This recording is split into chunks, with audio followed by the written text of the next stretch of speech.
千里迢迢来到英都，难道就只为了扇格里菲斯一巴掌吗？李基特一开始想了很多，但面对格里菲斯，他只有那一种做法了。可没想到这一巴掌之后，他就被人盯上了，也因此他想连夜离开英之都。他把被人袭击的事说给了陆家和姐妹团听，大家寻思格里菲斯大人果然因为那耳光生气了。不过也是高高在上的王者被一个小小的平民教训，不报复才奇怪吧？李基特觉得格里菲斯做不出这样的事，不过现在的他到底什么样也难说，但他能确定自己看到的那东西不是人类，那些被叫做战魔兵的怪物是格里菲斯的手下没错。到现在他也不敢相信格里菲斯会做出这种事，但他又说不清楚到底哪儿不一样。突然他想明白了，从以前开始，格里菲斯就是个冷静的完美主义者，他没有向战友们展示过背后的黑暗，大家下意识以为他是完美无瑕、充满光明的，否则也不至于有这么大反差。施拉特警告李基特想清楚，夜魔今晚必定会来取他项上人头，他也不敢打包票能保下所有人。姐妹们都劝李基特赶紧逃命，可是外面的世界纷乱复杂，也不知道还有没有人类生存的空间。这一点施拉特劝他们放心，在库夏攻入教圈以前，巴拉基卡一族就在险要之地建造了隐秘基地。数百年来，族人们一直以刺客这个职业为生，村里的人个个都是日夜苦练绝技的战士，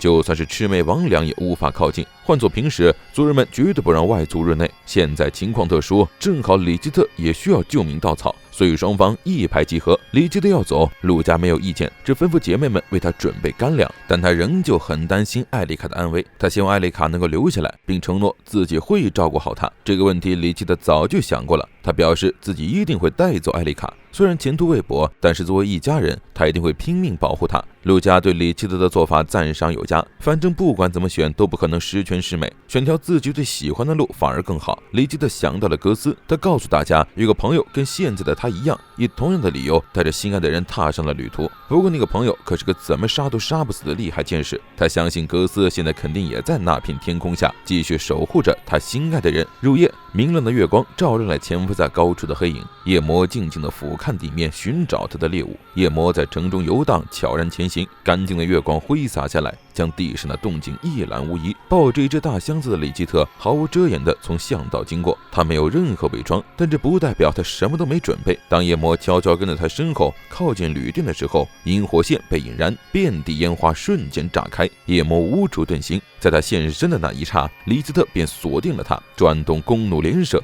听到外面的声音，陆家叮嘱姐妹们不能出去，偷看也不行，要是被战魔兵看见了，就算没有被当场斩首，回头也会被安上包庇反贼的罪名。李基特对准夜魔一顿扫射，箭矢连发，在他身上穿了无数的孔，都被射成筛子了，应该被干掉了吧？李基特刚扬起嘴角，就看到夜魔扭动身躯，晃悠悠地钻出脑袋。他无奈地说：“我不是说过了？谁说我的脑袋一定在那个位置呀？”夜魔慢悠悠地摘下面具上的剑，惋惜地说：“好不容易换了个新的，又给弄破了。这一天竟是伤心事啊！”夜魔不屑地扔出剑矢，正中李基特的肩膀。李基特的表现让他有些欣喜，他原本以为李基特会趁机逃跑，没想到竟然还搞伏击这一套，倒是有几分胆色。李基特以前被魔兽怪物追杀了几百里，他太清楚这些怪物的嗜血秉性了，使徒都是些不追杀目标会死的偏执狂，夜魔当然也不例外。不过他最想杀的人其实就是格里菲斯，总有一天他会亲手杀掉他，但在那之前他也得当他的部下保护他。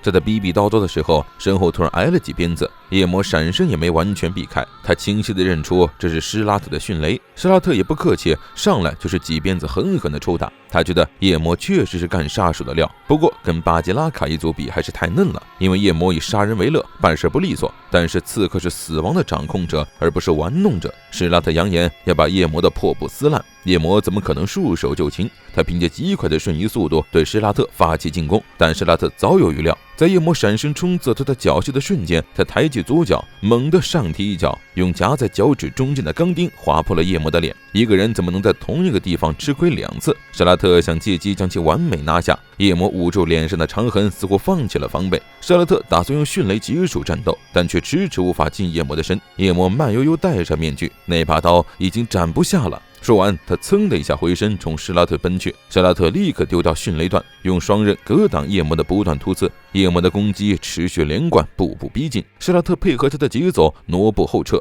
看似不敌，实则是在酝酿杀招。在夜魔顺势跨步进攻的时候，施拉特抬起脚尖，闪亮的钢刺猛地朝夜魔的咽喉刺去，而夜魔也挥舞利刃，乘风滑到他的眼前。二人同时闪身后翻，避开对方直冲要害的攻击。两边分开之后，夜魔还不忘对施拉特来了一番吹捧。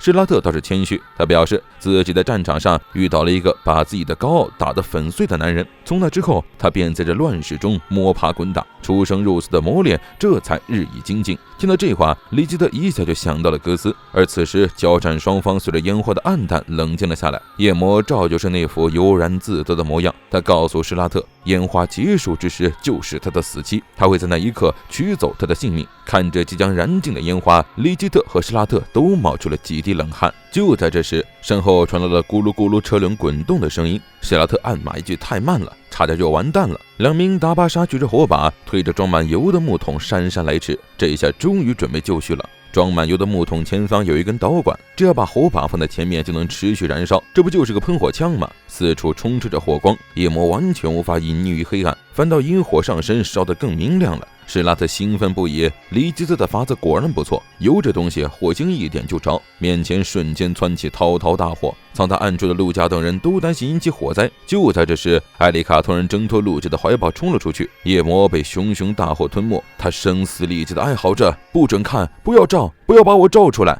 他的反应十分强烈，动静特别大，大家伙都看呆了。紧接着，夜魔的身体逐渐膨胀，火苗都烧到了半空，地面的众人都只能仰着脖子看他，这不就是战魔吗？如今夜魔彻底发了狂，他钻出一根尖刺触手，径直朝马厩掏去，随即抽取了一匹幸运小马，将其硬生生撕裂，血流如注，浇在了火焰上。大家都没想到他会用这种方式灭火。大片火焰被扑灭后，他还顺手把马头朝油桶砸了过去，不过他的脚底下还有一点燃烧的火苗。万分紧张之时，少女清亮的呼喊打破了沉寂的气氛。艾丽卡迫不及待朝里基特跑来，在这种时候靠近战场，不出意外都没法继续剧情了，所以他刚靠近就被夜魔卷上了天。艾丽卡瞬间被捆住，跑到了半空。夜魔狂笑着，将裹在艾丽卡身前的两根触手变成了尖锐的利刃，这么壮实的马都能轻易的撕成两半，要把这个小女孩一分为二，自然不是事儿。马血可以灭火，人血当然也行。就在他准备动手时，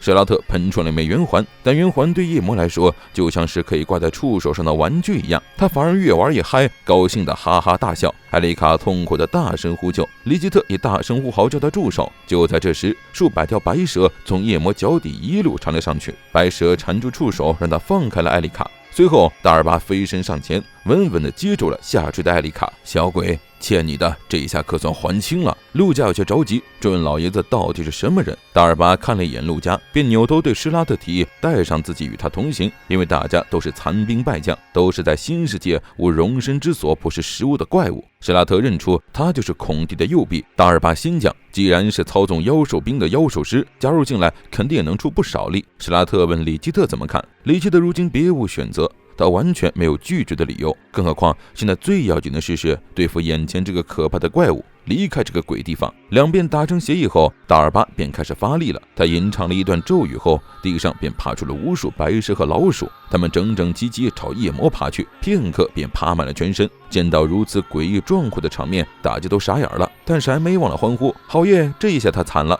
大尔巴收拾说道，不论是如何变化自在的怪物，对他们来说也不过是块破布罢了，只是想结果他还得费些功夫。这时艾丽卡激动地扑到里基的怀里，大尔巴让他们别腻歪了，还是赶紧躲起来吧，看戏也不能在这儿站着看，而且他要给大家展示他的逮捕工具了。说完，马厩的小黑屋便被几只大飞翼撑破了，稍后探出了几只飞兽。原来小黑屋的秘密就是他们，一直屈居在此的他们早就迫不及待想要一飞冲天了。大尔巴让艾丽卡一行人赶紧乘上飞兽，一同飞越城墙逃出去，但艾丽卡却让他们等一下，他还有事要做。